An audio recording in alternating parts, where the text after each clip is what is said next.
animals are everywhere, but the majority I have seen is made up of cats. Walking through the park, you may have seen them sitting in the shade of the tree, or driving down the road in your neighborhood, one might have darted across the street in front of you.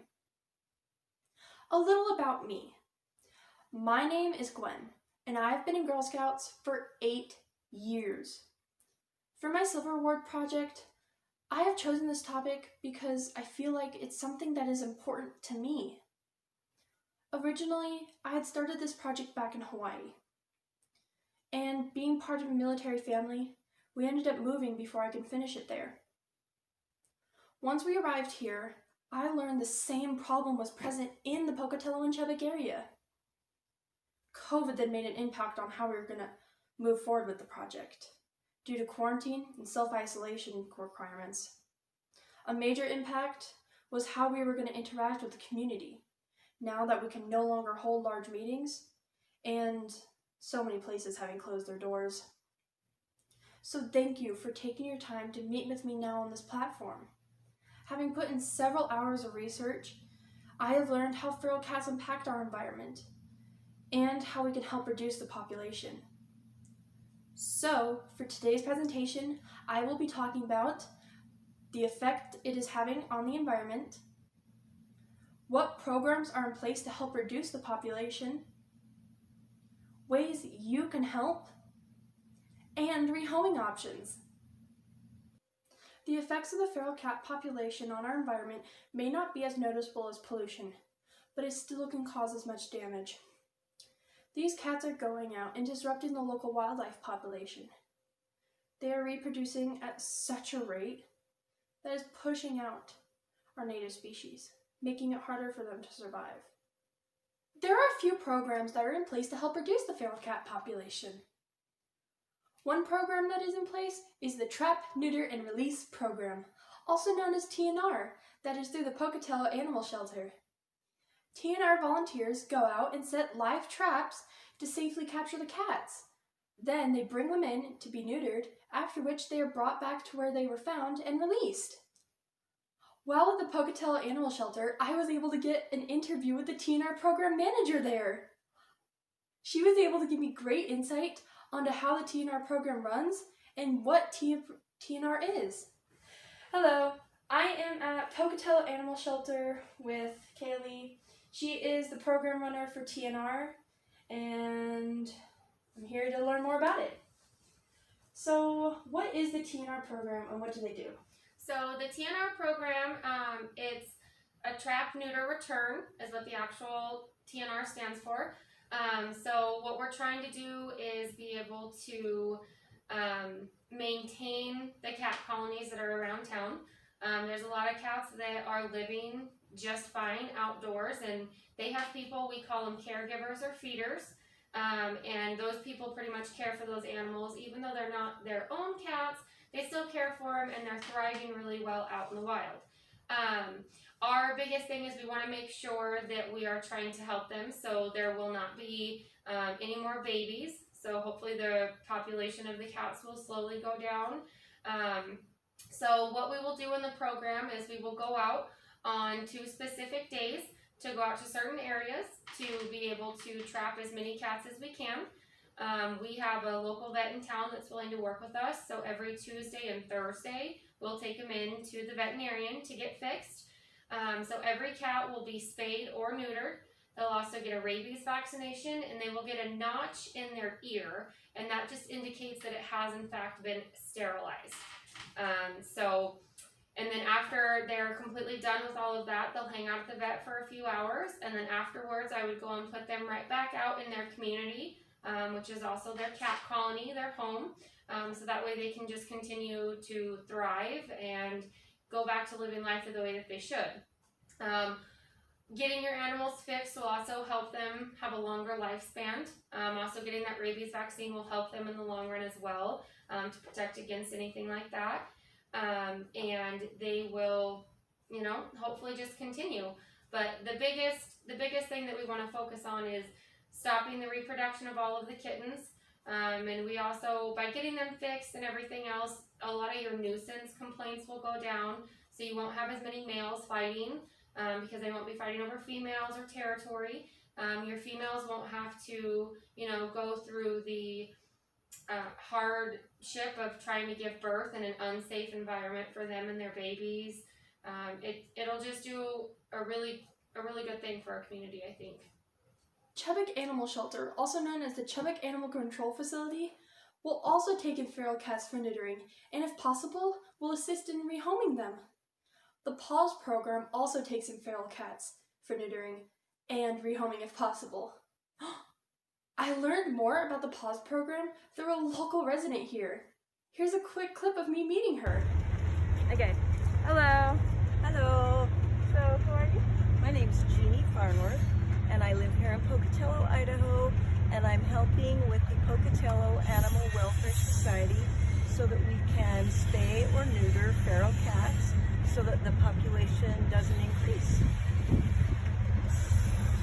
She's been telling us she was Girl Scout, so that's pretty cool.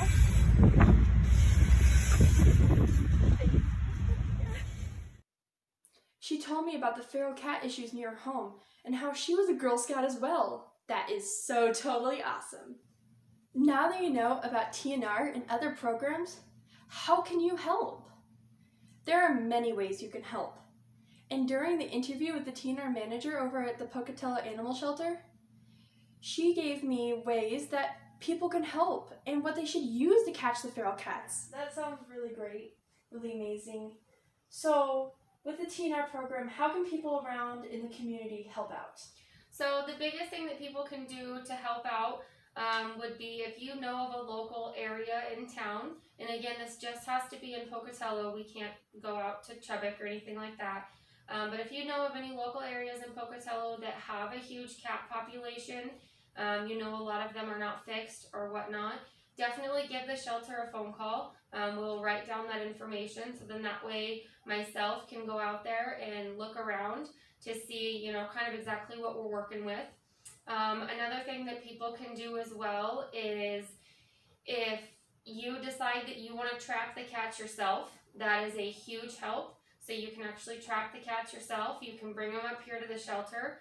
We are going to ask that people only bring them up on Mondays and Wednesdays, just because we're having surgeries on Tuesdays and Thursdays. So we want to keep the cats in here as less as possible, just because getting them back to their home is most important. So people being able to bring the cats up on Mondays and Wednesdays, we'll hold them overnight, then they'll go straight to the vet, and then I can take them right back out to where they're from. So the community can be a huge help as far as, letting me know what correct areas there are in town, where the help is needed, if they want to bring the cats in themselves.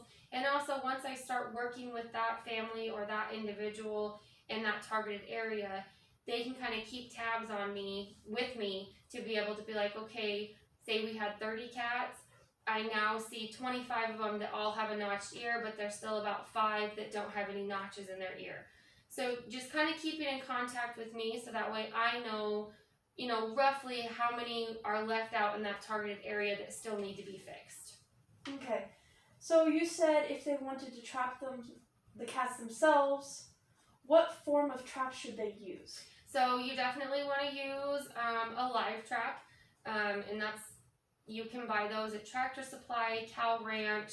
I'm sure there's a few other places. They are fairly inexpensive. And when you are setting the traps out, you want to try and use the smelliest food that you can. So getting a can of tuna or a can of fishy wet cat food, anything that's really going to try and entice them to go into that trap. And as soon as you trap them, if they have to be in that trap for a couple hours, that's okay. A lot of the times, especially like what we'll be doing, traps will be set on a Monday evening at that targeted location, and then I'll go in early Tuesday morning to pick them all up. So don't be afraid that if the cat has to sit in that trap for a few hours, it's okay. The biggest thing that we will ask is if you are trapping yourself, you want to make sure that you put it kind of in, obviously, a safe place around the property. The other thing you really want to remember to do is try and put some sort of a cover over that trap. So putting a piece of blanket over the trap or a towel, something like that, and put that on there as you're setting the trap. So that way once the cat is in there, at least when he's in there, he's safe because nothing else can get into that trap. But having the trap covered kind of gives them some seclusion and makes them feel a little bit safer. Okay. So, how should people go about it if they find a big population of cats? I understand you talked about it a bit, but how should they, what should they do? So the best thing is if you know of a huge targeted area where there's lots of cats, absolutely the best thing to do is just call up here to the shelter. We have a little phone tree now, so you'd want to push option 2. That way then you can be transferred straight to a receptionist. And they just need to call and say, hey, I know of a huge location with lots of cats that T.N.R could really be beneficial in. And you would give them that address, and then as soon as I have the time to, I will reach out and go over there and see. Another really thing that would be very helpful is if you know the person around that area, if you guys have like a contact information, that would be even better. But if you don't really know of any people around, but you know of the area itself, just calling us and letting us know that address is huge, because then we can go out there and I can, talk to neighbors that are surrounding and just kind of go look for myself. So definitely just calling the shelter, letting us know. Awesome. Thank you so much. All this information is going to be extremely helpful. It definitely will get out to a bunch of people. I appreciate you for the interview. Of course. Have a wonderful day. You too. Thank you.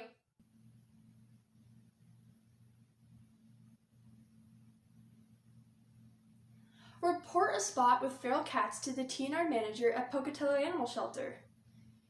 Volunteer to set traps by renting them out. Or even what I'm doing now and getting the information out to others. Although we know how to help, there is still one area we have yet to touch base on. Rehoming pets is just as important to help lower the increase of feral cats and feral animals in general. In the event of a family having to move, or you are unable to continue taking care of your pets, rehoming is the best option. Often when a family has to move, or they're unable to continue taking care of their pets, they drop them off on the side of the road, or leave them in a rural area. This may be because they don't know about rehoming options, or where to bring their pets. So I have a list of a few places in the Pocatello and Chubbuck area you'll be able to bring them to. Their websites and phone numbers will be listed in the description. The Pocatello Animal Shelter, Chubbuck Animal Control Facility, and the online option Pet Rehoming Services in Pocatello. Once again, each one of their websites and phone numbers will be listed in the description, so make sure you check them out if you need to rehome your pet.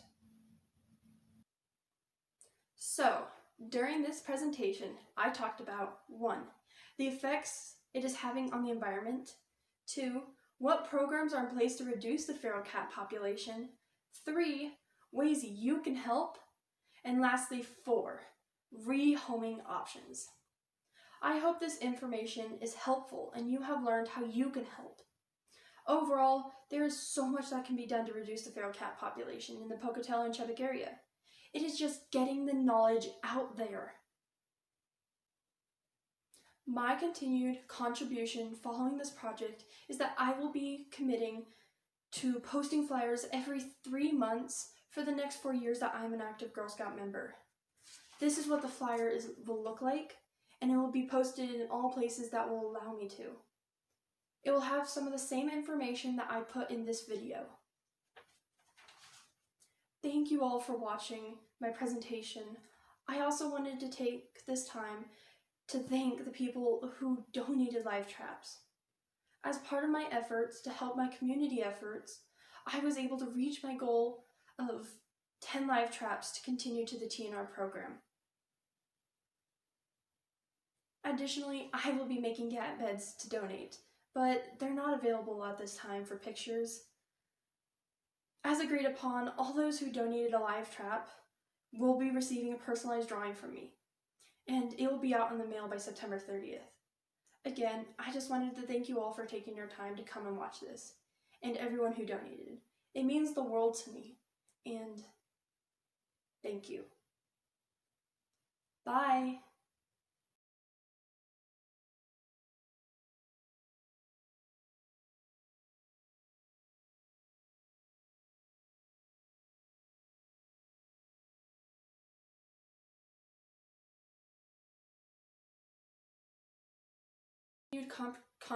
Ba, ba, ba.